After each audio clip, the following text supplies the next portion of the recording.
Very very welcome to all साथियों। Exam fighter number 1 पे आप सभी का हार्दिक स्वागत है। साथियों, assistant professor permanent assistant professor की वैकेंसी निकली है और ये शानदार सीटों के साथ निकली है। और इसमें एक विषय जो हमारा इतिहास है उसको लेकर आज हम लोग डिस्कस करने वाले हैं। असिस्टेंट प्रोफेसर इतिहास 2022 कहाँ से निकला है? मध्य प्रदेश लोक सेवा आयोग MPPSC से। यहाँ से बहुत सारे विषयों में वैकेंसीज निकली है और सबके लिए अलग अलग विज्ञापन निकाले गए हैं और उसमें कुछ अलग अलग शर्तें, अलग अलग क्राइटेरिया रखी गई है। इसलिए हम लोग एक एक विज्ञापन को लेकर डिटेल करेंगे। आज हम लोगों ने इतिहास विषय को चुना है और इतिहास विषय के बारे में A to Z हर चीज़ को जानेंगे। इसके बारे में हर चीज़ A to Z। तो देखिए, विज्ञापन का जो क्रमांक है ये है 29/2022, 30/12/2022। और जो ऑनलाइन आवेदन आपको करना है उसके लिए जो डेट दिया गया है 1 मार्च 2023 से लेकर 31 मार्च 2023, यानी आप काफ़ी समय है अभी। इसके बाद जो वेबसाइट दिया गया है www.mponline.gov.in पर आप इसे ऑनलाइन कर सकते हैं। फिर www.mppsc.mp.gov.in पर जाकर भी आप फॉर्म भर सकते हैं। एज का जो गणना होगा 1 जनवरी 2023 से किया जाएगा और मैट्रिक का जो आपका सर्टिफिकेट होगा वहाँ पे डेट ऑफ बर्थ जो है वही आपका यहाँ पे वैध माना जाएगा और उसी के अकॉर्डिंग आपका एज को काउंट किया जाएगा। अदर कोई सर्टिफिकेट से काउंट नहीं होगा। जो मुख्य बातें हैं उसे हम लोग देख लेंगे साथियों। आगे जब हम लोग बढ़ते हैं तो जो सबसे महत्वपूर्ण बातें हैं वो यहाँ पे देखिए आप, परीक्षा के नियम दिया गया है और इसके निर्देश दिए गए हैं। तो उन सभी चीज़ों पर अभी ज़्यादा फोकस ना करते, सिर्फ फॉर्म हम लोग किस प्रकार भरा जाएगा और किस प्रकार क्राइटेरिया है उसे हम लोग देखेंगे। अभी देखिए, ये जो है इसका एम्प्लॉयमेंट न्यूज़ में ये विज्ञापन आया नहीं है, ये आने वाला है, आगामी अंक में दिया जाएगा। वहाँ पूरा फिर आपको डिटेल में सब चीज़ मिल जाएगा। देखिए यहाँ पर सीटों की संख्या है। सीटों की संख्या अनरिजर्व में 32 है, SC में 8 है, ST में 15 है, OBC में 17 है, EWS में 5 है। कुल 77 सीटें हैं। उसमें महिलाओं के लिए आरक्षित कर दिया गया है। अनरिजर्व में 11 सीटें, SC में 3, ST में 5, OBC में 6, EWS में 2। फिर यहाँ पर दिव्यांग के लिए भी आरक्षित सीटें यहाँ पर हैं। तो आप सीटों की संख्या को देख लें अच्छे से। और एक बात, हाँ, कि अदर स्टेट वाले अप्लाई कर सकते हैं कि नहीं, बार बार पूछा जाता है साथियों। उसका आंसर यहाँ पे क्या लिखा है देखिए, भारत के नागरिक में सभी स्टेट के लोग आते हैं। तो भारत के नागरिक मतलब कोई भी स्टेट के लोग अप्लाई कर सकते हैं। वो उसका फाइट कहाँ करना होगा? इन 32 सीट्स में जो 11 सीट्स चले गए, मीन्स कितने सीट बचे आपका? 31 21।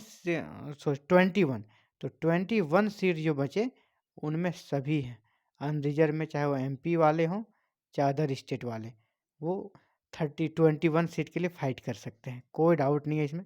दूसरी बात, MP में अच्छी बात ये है कि देखिए आपकी यहाँ पे सभी चीज़ों को देखना है। राजपत्रित द्वितीय श्रेणी यानी आप B ग्रेड के जॉब में आ जाएंगे। काफ़ी अच्छा जॉब माना जाता है B ग्रेड में बड़े बड़े पदाधिकारी आते हैं, तो आप भी B ग्रेड में आ जाइएगा। उसके बाद अस्थाई है, परमानेंट है। जो एंट्री पे है 57,700 जो कि हर जगह रहता है। ये पे लेवल आपका 10 है। आपका 90,000 प्लस सैलरी बनेगा। कर्तव्य शैक्षणिक कार्य, सहायक प्राध्यापक असिस्टेंट प्रोफेसर इतिहास में आपकी नियुक्ति होगी। अनिवार्य शैक्षणिक योग्यता जो है 55% आपका PG में और आपका नेट होना चाहिए। आप अगर नेट में नहीं है तो आपके लिए यहाँ पर दिया गया है, आप UGC रेगुलेशन 2009 के अनुसार आपकी PhD होनी चाहिए। तो आप नेट से एग्जेम्प्टेड हैं, आपको नेट से छूट प्राप्त है। इसके अलावा जो शर्त दी गई है कि आपकी PhD किस प्रकार होनी चाहिए उसे यहाँ पे देख लें, जो कि अक्सर रहता है 5 पॉइंट में। 5 पॉइंट को आप देख लेंगे। आपकी PhD इस अनुसार से हुई है, मतलब आपने रेगुलेशन 2009 को फॉलो किया है या 2016 को फॉलो किया है, तो आप नेट से एग्जेम्प्टेड हो जाएंगे। आगे साथियों, जो मुख्य बातें हैं उसके बारे में हम लोग देख लेंगे। यहाँ पे अलाइड विषय दिया गया है कि अलाइड विषय में, जैसे इतिहास विषय में, इतिहास में जैसे बहुत लोग कन्फ्यूज करते हैं, इतिहास में निकला है सर लेकिन मेरा PG में मॉडर्न इंडिया है, PG में मिडाइवल किसी का है, किसी का एंशिएंट है, किसी भी एक पार्ट से वो PG कर लेते हैं। लेकिन यहाँ पे तीनों को वैलिड माना गया है, यानी किसी भी सेक्शन के लोग अप्लाई कर सकते हैं इतिहास विषय से। इतिहास विषय में मिडाइवल वाले भी अप्लाई करेंगे, मॉडर्न वाले भी करेंगे और एंशिएंट वाले भी करेंगे। तो ये है साथियों, एलाइड विषय के बारे में बात हो गई। आपकी जो एज है, एज आपका मिनिमम 21 ईयर होना चाहिए और मैक्सिमम यहाँ पर 40 ईयर होना चाहिए अनरिजर्व के लिए। बाद बाकी जो अलग अलग कैटेगरी से बिलोंग करते हैं, एमपी के हैं, उनके लिए अलग बात है, उनको एज में रिलैक्सेशन दिया जाएगा। कोई सेना से उसके लिए अलग एज में रिलैक्सेशन दिया, उनके लिए आप डिटेल आगे पढ़ लेंगे तो आपको मिल जाएगा। सामान्य सा है कि 40 ईयर है, ये सबके लिए है, अनरिजर्व में एमपी वाले हो चाहे बाहर वाले, अलग नहीं रखा गया है।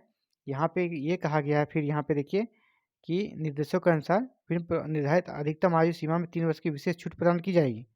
यानी ये कहता मध्य प्रदेश शासन प्रशासन विभाग के पत्रांक दिनांक इतना द्वारा निर्देशों के अनुसार विभिन्न प्रवर्गों हेतु निर्धारित अधिकतम आयु सीमा में 3 वर्ष की विशेष छूट, यानी एमपी वाले को 3 वर्ष का विशेष छूट दिया जाएगा। उनका जो मैक्सिमम एज है 43 रहेगा और अदर स्टेट वाले का 40 रहेगा। तो काफ़ी अच्छा एज भी बढ़ाया गया, पिछली बार ये कम था, मैक्सिमम एज को बढ़ा दिया गया है।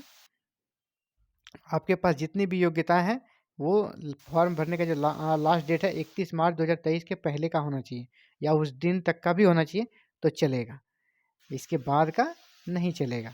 अब यहाँ पे दिव्यांगता प्रमाण पत्र वगैरह के बारे में है।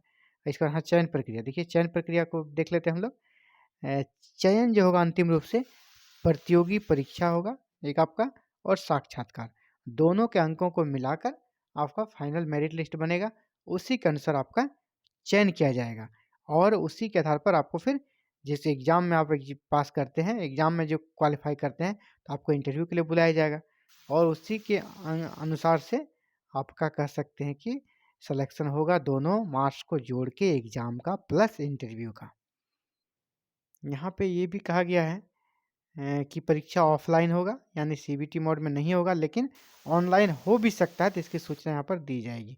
अगर मन हुआ, परिवर्तन हुआ कि नहीं ऑनलाइन एग्ज़ाम लिया जाए, क्योंकि एग्ज़ाम आजकल हर जगह ऑनलाइन हो रहा है, तो ये भी ऑनलाइन हो सकता है। लेकिन वो अभी आप जानिए ओएमआर सीट पर होगी परीक्षा, नेगेटिव मार्किंग नहीं रहेगी, ऑब्जेक्टिव एग्ज़ाम लिया जाएगा।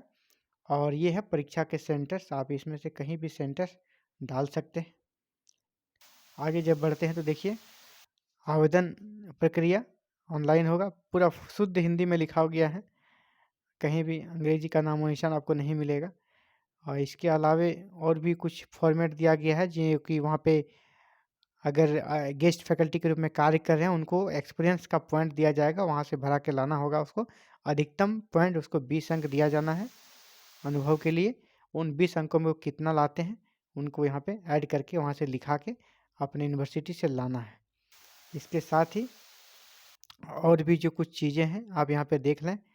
सहायक अध्यापक के लिए ऑनलाइन के संबंध में दिशा निर्देश, ऑनलाइन जो आप करेंगे इसमें आपको कुछ दिशा निर्देश दिए गए हैं, इस दिशा निर्देश को भी आप देख सकते हैं ऑनलाइन। हाँ, आवेदन फॉर्म जो है आपका जनरल के लिए 500 और अदर के लिए 250 लगेगा।